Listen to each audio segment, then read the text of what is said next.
नमस्कार दोस्तों, जय श्री कृष्णा, जय श्री गणेश। आज के इस वीडियो में हम आपको सुना रहे हैं आषाढ़ कृष्ण गणेश चतुर्थी व्रत की कथा।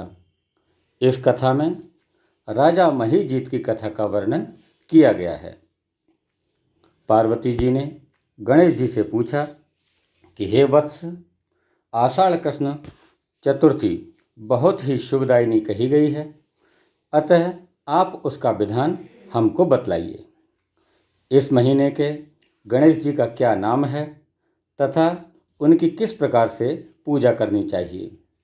इस पर गणेश जी ने उत्तर दिया कि हे माता, पूर्व काल में इसी प्रश्न को युधिष्ठिर ने पूछा था और उन्हें भगवान कृष्ण ने जो उत्तर दिया था मैं उसको आपको बतला रहा हूँ। आप इसे ध्यानपूर्वक सुनिए। श्री कृष्ण जी ने कहा, हे राजन, गणेश जी की प्रीतिकारक विघ्न विनाशक पुराण इतिहास में वर्णित कथा को मैं आपको सुना रहा हूँ। आप इसे ध्यानपूर्वक सुनिए। हे कुंती पुत्र, आषाढ़ कृष्ण पक्ष की चतुर्थी के गणेश जी का नाम लंबोदर है तथा उनका पूजन जैसा कि इस कथा में बताया गया है उस विधि विधान से करना चाहिए। हे महाराज, द्वापर युग में महेशमती नगरी में महीजीत नाम का राजा था। वह बड़ा ही पुण्यशील और प्रतापी राजा था। वह अपनी प्रजा का पालन पुत्रों के समान करता था, किंतु संतान विहीन होने के कारण उसे राजमहल का वैभव अच्छा नहीं लगता था। वेदों में निसंतान का जीवन व्यर्थ माना गया है। यदि संतानहीन व्यक्ति अपने पितरों को जल देता है तो उसके पितृगण उस जल को गर्म जल के रूप में ग्रहण करते हैं। इसी ऊहापोह में राजा का बहुत समय व्यतीत हो गया। उन्होंने पुत्र प्राप्ति के लिए बहुत सारे दान, यज्ञ इत्यादि कार्य किए, फिर भी राजा को पुत्र की प्राप्ति नहीं हुई। जवानी ढल गई और बुढ़ापा आ गया, किंतु वंश वृद्धि नहीं हुई। तदंतर राजा ने विद्वान ब्राह्मणों और प्रजाजनों से इस संदर्भ में परामर्श किया। तब राजा ने कहा कि हे ब्राह्मणों तथा प्रजाजनों, हम तो संतानहीन हो गए हैं। अब मेरे मरने के बाद मेरी क्या गति होगी। मैंने जीवन में तो किंचित मात्र भी पाप कर्म नहीं किया है, कभी अत्याचार द्वारा धन भी नहीं संग्रह किया है। मैंने तो सदैव प्रजा का पुत्रवत पालन किया तथा धर्माचरण के द्वारा ही पृथ्वी पर शासन किया। मैंने चोर डाकुओं को दंडित किया, इष्ट मित्रों के भोजन की व्यवस्था की, गौ ब्राह्मणों का हित चिंतन करते हुए शिष्ट पुरुषों का आदर सत्कार किया। फिर भी हे द्विजजनों, मुझे अब तक पुत्र न होने का कारण नहीं मालूम चल रहा है। तब विद्वान ब्राह्मणों ने कहा कि हे महाराज, हम लोग वैसा ही प्रयत्न करेंगे जिससे आपके वंश की वृद्धि हो। इस प्रकार कहकर सब लोग युक्ति सोचने लगे।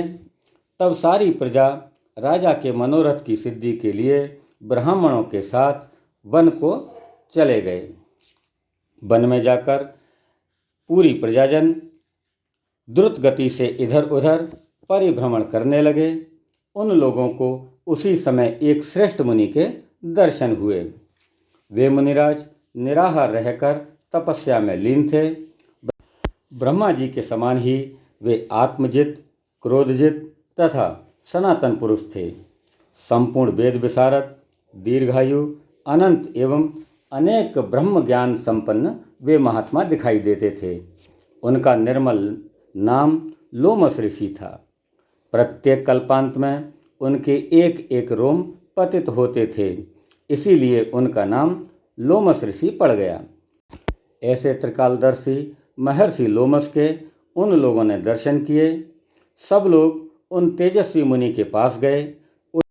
उचित अभ्यर्थना एवं प्रणाम आदि के अनंतर सभी लोग उनके समक्ष खड़े हो गए और उनकी प्रार्थना करने लगे। मुनि के दर्शन से सभी लोग प्रसन्न होकर परस्पर कहने लगे कि हम लोगों को सौभाग्य से ही ऐसे मुनि के दर्शन हुए हैं। इनके उपदेश से हम सभी का अवश्य ही मंगल होगा। ऐसा निश्चय कर उन लोगों ने मुनिराज से कहा कि हे ब्रह्म ऋषि, हम लोगों के दुख का कारण सुनिए। अपने संदेह के निवारण के लिए हम लोग आपके पास आए हुए हैं। हे भगवान, आप कोई उपाय बतलाइए। हे स्वामिन, आप जैसे महात्मा को पाकर हम लोग किसी अन्य व्यक्ति से क्या कहें। आप ब्राह्मण एवं ऋषियों में श्रेष्ठ हैं। आपसे बढ़कर कोई दूसरा पुरुष नहीं दिख रहा है। महर्षि लोमस ने पूछा कि सज्जनों, आप लोग यहाँ पर किस अभिप्राय से आए हैं? आपका क्या प्रयोजन है? मुझसे आप स्पष्ट रूप से कहिए। मैं आपके सभी संदेहों का निवारण अवश्य करूँगा। मैं आपके कल्याण की भावना रखता हूँ। तपस्वियों की तपस्या केवल परोपकार के लिए ही होती है। तब प्रजाजनों ने उत्तर दिया कि हे द्विजश्रेष्ठ, हम लोग जिस महान कार्य की सिद्धि के लिए यहाँ आए हैं उसे सुनिए। हम माहेशमती नगरी के निवासी हैं और हमारे राजा का नाम महीजीत है। वह ब्राह्मणों के रक्षक, धर्मात्मा, दानवीर, सूरवीर एवं मधुरभाषी हैं। उन राजा ने हम लोगों का पालन पोषण किया है, परंतु ऐसे राजा को आज तक संतान की प्राप्ति नहीं हुई है। हे भगवान, माता पिता तो केवल जन्मदाता ही होते हैं, किंतु राजा ही वास्तव में पोषक एवं संवर्धक होता है। उसी राजा के निमित्त हम लोग ऐसे गहन वन में आए हैं। हे महर्षि, आप कोई ऐसी युक्ति बताइए जिससे राजा को संतान की प्राप्ति हो जाए, क्योंकि ऐसे गुणवान राजा को कोई पुत्र न हो, यह बड़े ही दुर्भाग्य की बात है। हम लोग परस्पर विचार विमर्श करके इस गंभीर वन में आए हैं।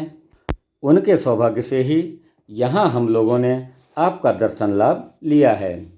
हे मुनिवर, किस व्रत, दान, पूजन आदि कर्म का अनुष्ठान कराने से राजा को पुत्र की प्राप्ति होगी? आप कृपा करके हम सभी भक्तों को बतलावें। प्रजा की बात सुनकर महर्षि ध्यानमग्न हो गए और राजा के उपकार के लिए सोचने लगे। तब महर्षि लोमस ने कहा कि हे ब्राह्मणों, आप लोग ध्यानपूर्वक सुनो। मैं संकटनाशक व्रत को बतला रहा हूँ। यह व्रत निसंतान को संतानदायक एवं निर्धनों के लिए धनदाता है। आषाढ़ कृष्ण पक्ष की चतुर्थी को एकदंत नामक गणेश जी की पूजा करें तथा विधि पूर्वक राजा व्रत करके श्रद्धा युक्त होकर ब्राह्मणों को भोजन करावे और उन्हें वस्त्र दान करे। गणेश जी की कृपा से उन्हें अवश्य ही पुत्र की प्राप्ति होगी।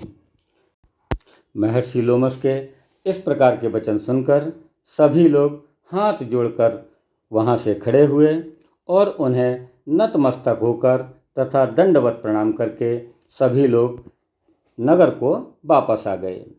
वन के घटनाक्रम को प्रजा ने राजा को बताया और पुरजनों की बात सुनकर सम्मानकारी विमल बुद्धिधारी राजा बहुत ही प्रसन्न हुए। उन्होंने श्रद्धापूर्वक भक्ति भाव से विधिवत गणेश चतुर्थी का व्रत करके ब्राह्मणों को भोजन आदि कराया तथा वस्त्र आदि का दान दिया। रानी सुदक्षिणा के गर्भाधान संस्कार के अनंतर श्री गणेश जी की कृपा से राजा को सुंदर और सुलक्षण पुत्र प्राप्त हुआ। राजा ने संपूर्ण नगरवासियों को संतुष्ट करके पुत्रोत्सव मनाया। राजा महीजीत ने ब्राह्मणों को धन देकर तृप्त किया। भगवान श्री कृष्ण जी कहते हैं कि हे राजन, इस व्रत का ऐसा ही प्रभाव है।